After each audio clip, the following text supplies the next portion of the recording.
Olá, aventureiros! Sejam bem-vindos ao Brucutu Nerd. Se vocês gostam de Warhammer, se inscrevam, curtam e compartilhem. Vamos espalhar a palavra do Imperador. Esse vídeo foi o pedido de um inscrito, Darkomov3734. Caiaphas Cain foi um comissário do ofício Prefectus que foi designado para servir no Astra Militarum e que acabou sendo aclamado como um dos maiores heróis do Império do Homem. Ele esteve em serviço ativo durante o último século do 41º milênio e tinha mais de 200 anos padrão quando foi chamado de volta ao serviço durante a 13ª Cruzada Negra de Abaddon, o Despoliador. É certo que ele sobreviveu mais de um quarto de século padrão no 42º milênio. A propaganda imperial o tornou um grande herói do Imperium no 41º milênio.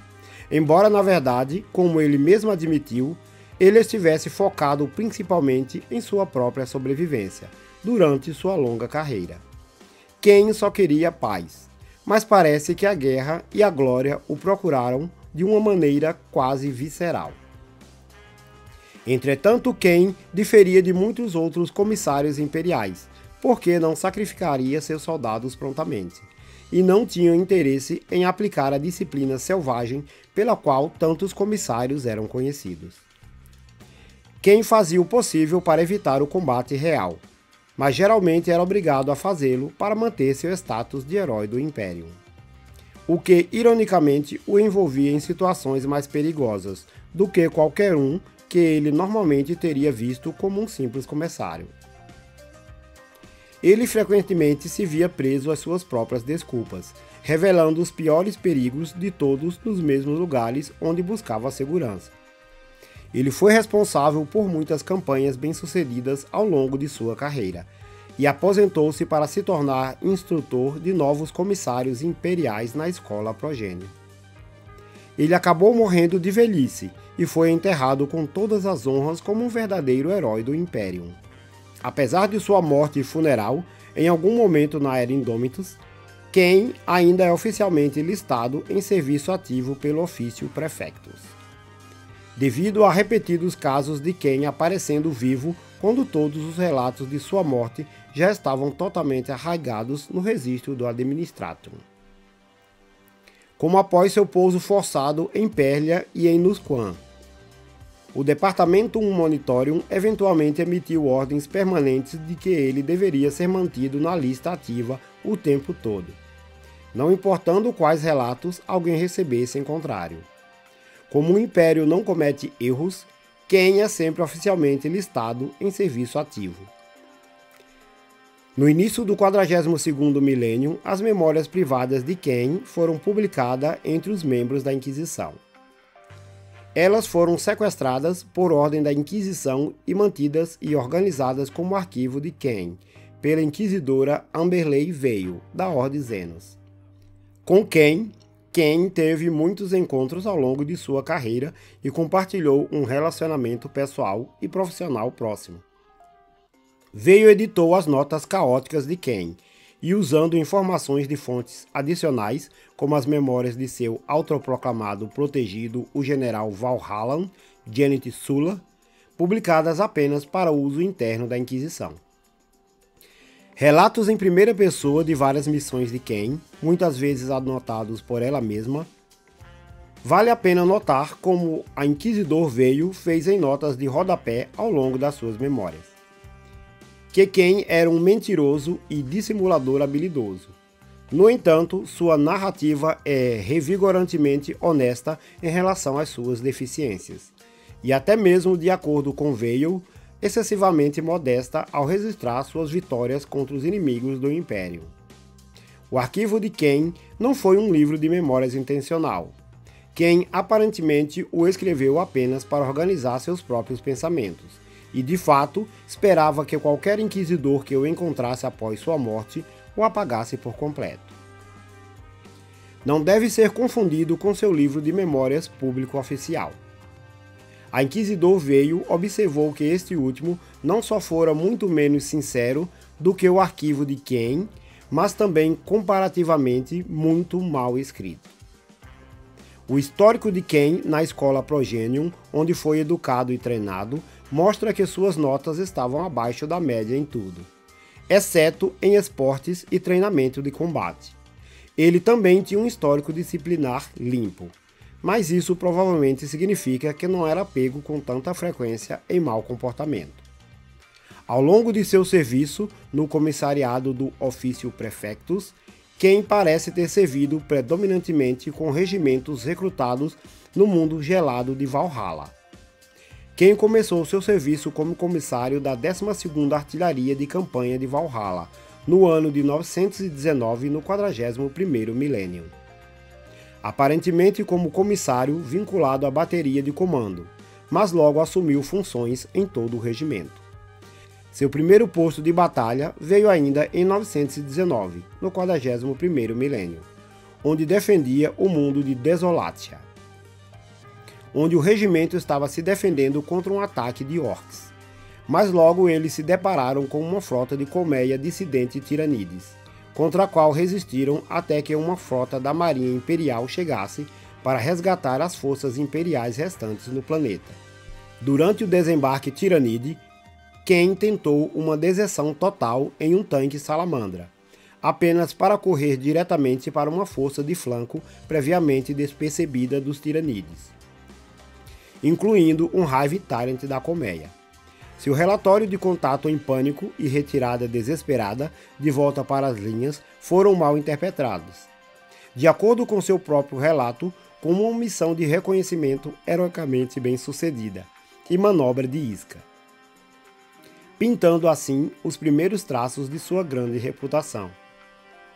O próximo destino de Ken e seu regimento foi o planeta Kefia, onde ele passou alguns anos tranquilos da década de 920 do 41º milênio.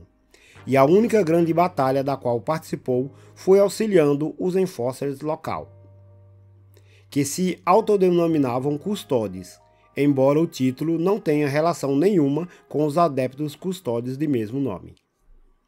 Na revelação de uma infestação de Genestealer no setor e auxiliando na defesa de sede dos Custodes. De Kefia, Caim foi para o mundo de Pérlia, onde foi inicialmente designado para feitos maiores. Após uma batalha espacial, ele e seu ajudante Jürgen foram abandonados em solo de Pérlia, presumivelmente mortos após sua cápsula de fuga cair atrás das linhas Orc. De lá, ele reuniu um exército de escravos libertos e sobreviventes do PDF, no qual ficou conhecido como a Marcha do Libertador. Abriu caminho com sucesso através dos orcs até a linha de frente imperial, matando o Senhor da Guerra Orc pessoalmente. As forças imperiais aproveitaram a oportunidade para atacar as forças orc restantes, que estavam em desordem. Em algum momento antes da operação em Kefia ou após os eventos em Pérlia, Ken participou da defesa do mundo gelado de Nusquan contra um ataque de orcs. Esta campanha também incluiu o 296º e o 301º Regimentos de Guerreiros do Gelo de Valhalla, os quais, juntamente com o próprio Ken, retornaram a Nusquan 2 décadas solares depois, após serem reunidos para formar o 97º Regimento de Valhalla. No mundo de Slauwenkenberg, Ken e 3 guardas quase foram seduzidos por uma feiticeira do caos enquanto acompanhavam os batedores, mas conseguiram destruir a posição inimiga com artilharia. De lá, Ken foi designado para o comando do comissariado por alguns anos, o que a princípio seria um simples trabalho burocrático, mas sua reputação o levou a ser enviado em missões arriscadas. Essas missões incluíam uma viagem a Interitus Prime, um mundo tumba Necron, Viridia e Viridia Secundus, que consistia na purificação de um Hulk espacial. Campanhas contra os Aeldari do mundo artesanal, a purificação do mundo de Sanguia e a campanha para recuperar Arquipélaga. Pelo que parece, a fama de Ken apenas o atraía para o perigo. E o homem só queria um pouco de paz. Ele sobrevivia a essas campanhas simplesmente por conseguir manter a cabeça baixa, e geralmente por ser o único sobrevivente Em pouco tempo solicitou transferência de volta para o regimento completo, pois parecia ser um trabalho menos perigoso. Dessas experiências, Ken observava que seu encontro com os Necrons foi o mais horrível e deixou a impressão mais duradoura nele. Foi durante uma invasão tirânide que Ken encontrou pela primeira vez a inquisidora Amberley Veil e também descobriu que seu ajudante Jurten era na verdade um Blank psíquico. Uma característica que salvou a vida de Ken enquanto ele duelava com o patriarca Genestealer. A campanha terminou com a morte do governador Grice, revelado como membro do culto, nas mãos da Inquisidora Veil.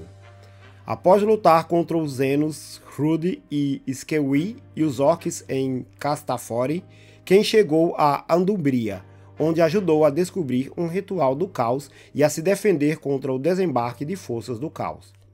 Suas ações derrotaram um príncipe demônio e impediram a transformação do planeta inteiro em um mundo demônio. Mais tarde, ele foi levado à corte marcial, uma ação iniciada pelo comissário Thomas Beige, por deixar a linha de frente em Andúbria para atacar o local da invocação do príncipe demônio. Mas Ken foi inocentado de qualquer irregularidade, e Beige foi acusado de obstruir suas atividades.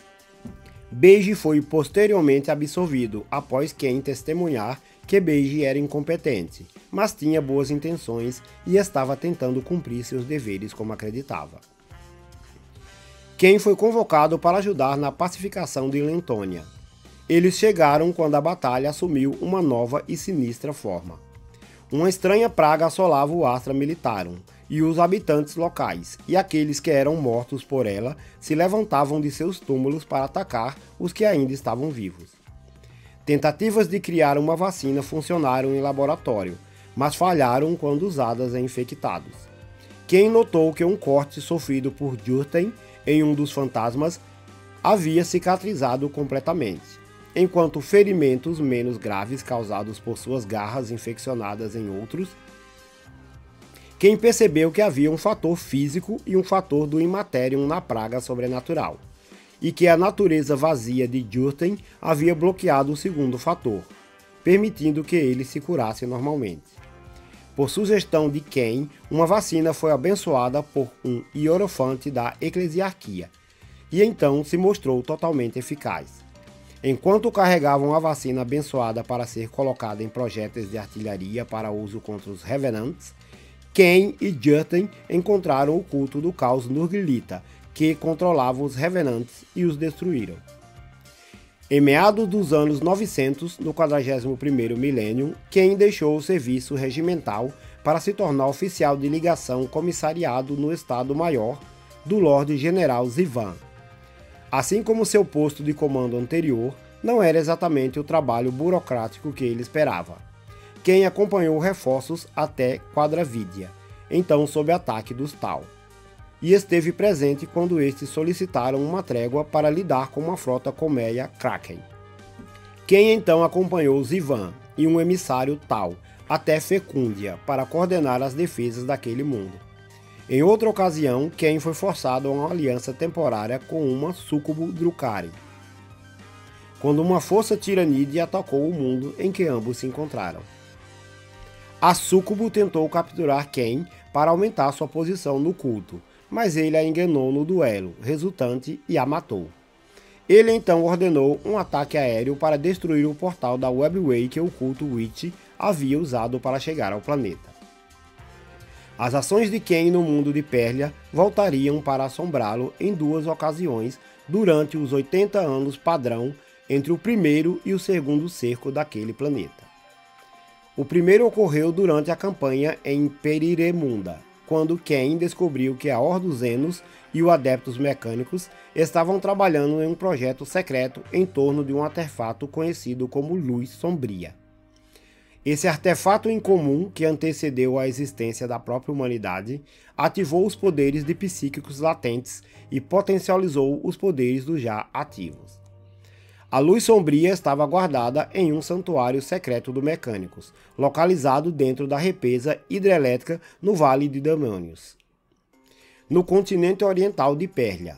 até ser roubada por um tecno-sacerdote desonesto chamado Meteios. Este a serviço do inquisidor Killian, da Ordo Heréticos. Quando Ken chegou à represa, pouco antes de destruí-la, inundando o vale e afogando milhares de orcs, descobriu que os tecno-sacerdotes do santuário haviam sido mortos com precisão cirúrgica, apenas algumas semanas antes. Anos depois ele soube que isso fora obra de Killian e Meteios. Tendo Killian cooptado os serviços de uma força de adeptas sororitas para invadir o santuário, Killian havia se aliado a vários cultos do caos em Perir Emunda e pretendia usar a luz sombria para aumentar seus poderes psíquicos, transformando-os em servos do imperador sem que percebessem. Seu plano final era usar a luz sombria para criar um exército de psíquicos poderosos, e estes poderosos o suficiente para invadir o olho do terror e levar a luta contra as forças do caos em seu próprio território.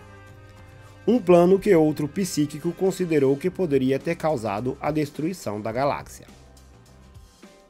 A pedido da inquisidora Amberley Vale, quem ajudou a rastrear Killian até Circleville, em um convento de adeptas sororitas em Perir Emunda. Tendo já feito várias tentativas de assassinar Ken, Killian tentou conquistar o comissário como aliado, mas ao descobrir os planos malucos de Killian e que ele estava usando um lictor cativo para atrair um enxame de tiranídeos para encobrir seus rastros, sem se importar com as baixas civis de seu plano de fuga causaria, Ken recusou e entrou em um tiroteio contra ele. Na confusão, Jurten agarrou a luz sombria, e Killian, sem saber que Jurten era um blank psíquico, cometeu o erro de presumir que Ken ou os mecânicos haviam encontrado uma maneira de desativar o dispositivo. Ele tomou a luz sombria de Jurten e tentou fugir, apenas para ser fatalmente exposto à sua força total quando estava fora do alcance das habilidades de Jurgen. Meteios, que acompanhava Killian, foi posteriormente morto por gárgulas tiranides, durante a evacuação do convento. Antes de Veio convocar um bombardeio orbital para exterminar os tiranides. A outra ocasião em que as ações de Ken em Pérlia voltaram para assombrá-lo foi durante o segundo cerco de Pérlia. Ken já havia se aposentado e feito de Pérlia seu lar, lecionando em uma escola progênio no continente ocidental. Em uma vila montanhosa perto da capital planetária de Ravensdown, ao se encontrar com o mercador rebelde Aurelius, que conhecera em Gravalax, Ken descobriu que havia uma força do caos se dirigindo a Pérlia, tendo invadido 2 sistemas estelares vizinhos. A suspeita de Ken e da inquisidora Veio também, pois ela havia enviado Aurelius para encontrá-lo, era que a Horda do Caos e seu líder, o mestre de guerra Varan, o Invencível, estavam de olho na aquisição do artefato Luz Sombria, potencialmente a mando de Abaddon, o Despoliador, ou para ganhar seu favor. Chamado novamente para defender Pérlia, Ken coordenou-se com os comandantes das forças de defesa planetária do sistema, aparecendo em Peak Castes, convocando os civis para se juntarem à milícia e liderando ataques contra os insurgentes do caos, culminando em um confronto final com o próprio mestre de guerra, Varan. Embora Ken tenha conseguido matar Varan e efetivamente encerrar o segundo cerco de Pérlia, a luz sombria foi tomada por um grupo de Necrons, presumivelmente para destruí-la, já que os psíquicos eram as armas mais potentes que poderiam ser usadas contra os Necrons. A partir das ações dos Necrons, Ken e Amberley Vale teorizaram que a luz sombria pode ter sido construída pelos antigos para combater os Necrons, que tinham um medo documentado do Warp e de seus poderes psíquicos. Embora não fosse uma solução ideal, Ken e Vale concluíram que se os Necrons temiam tanto a luz sombria, provavelmente não tinham planos de usá-la contra o Imperium, o que tornava preferível que o artefato estivesse em suas mãos em vez das forças do caos. Após ajudar a limpar Viridia de uma revolta Genestealer, Ken acompanhou o capítulo Reclaimers do Adeptus Astartes na caça ao Spawn of the Nation, o Hulk espacial do qual os Genestealers de Viridian haviam infestado aquele mundo. O cruzador de ataque dos Reclaimers, Revenant, alcançou o Hulk no sistema Serendipita. E para a decepção de Kane, recusou-se a destruí-lo.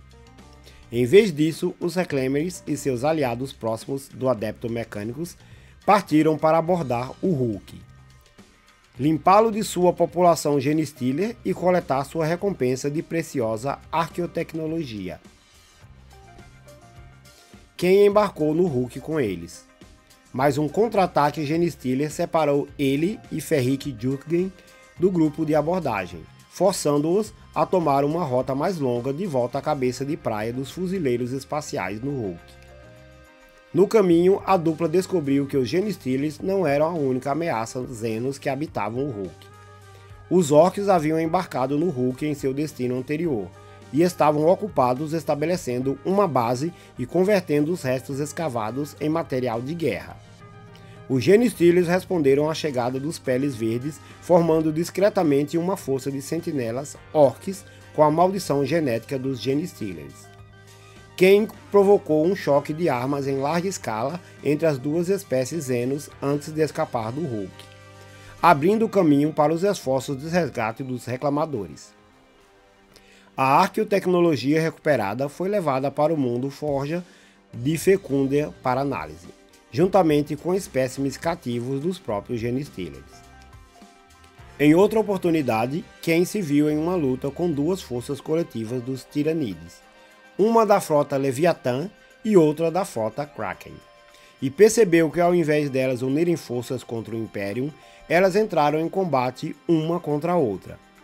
Kane não perdeu tempo e relatou à inquisidora Amberley Vale que um método havia sido encontrado para perturbar localmente a mente tiranida, embora fosse muito difícil de se repetir.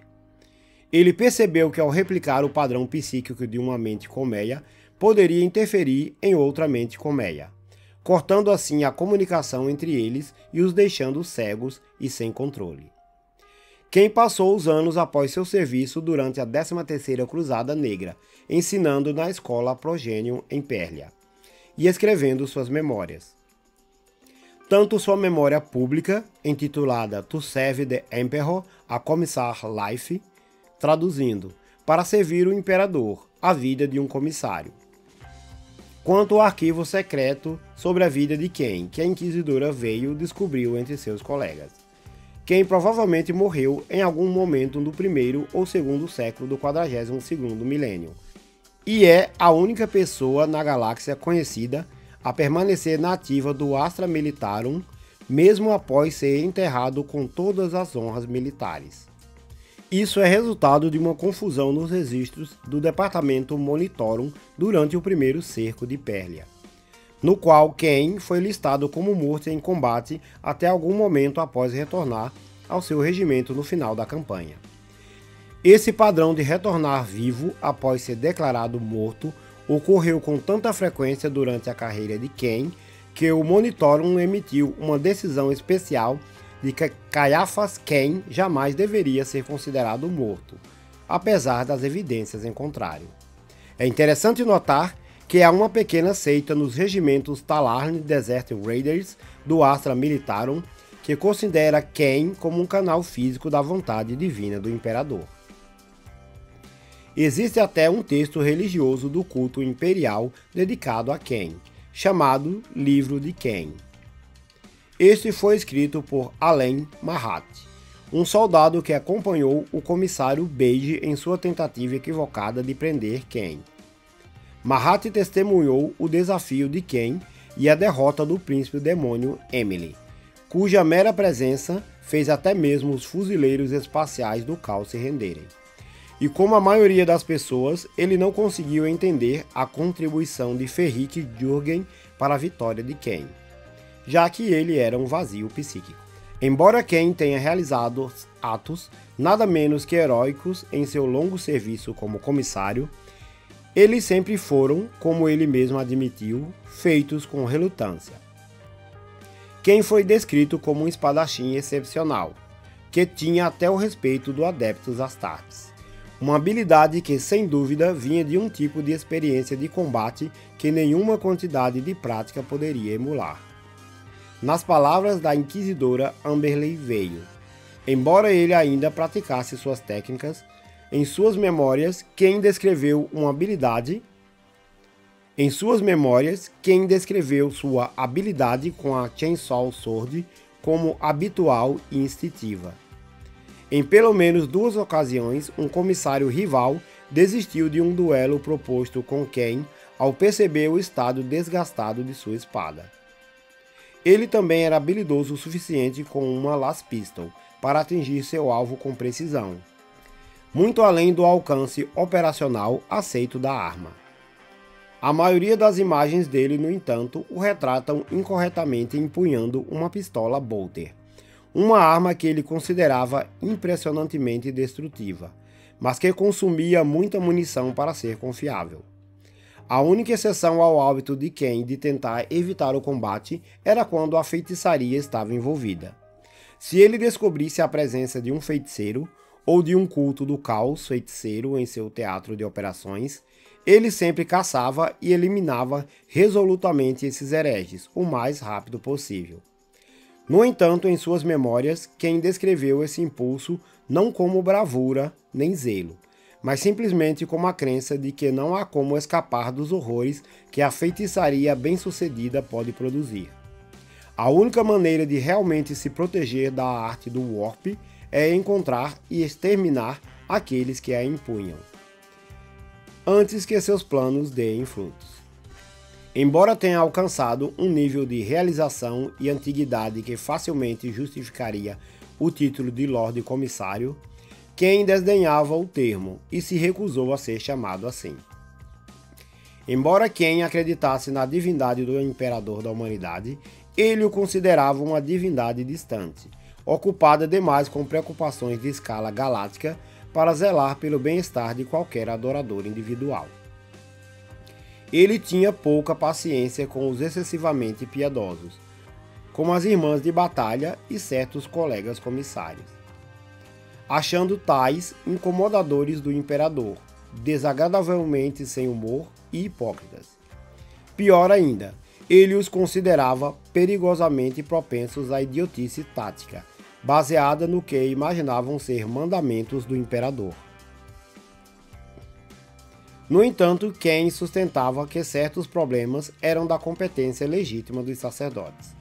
Ele também apreciava os escritos de Santa Emília, que transmitiam um tom compassivo e compreensivo que ele apreciava.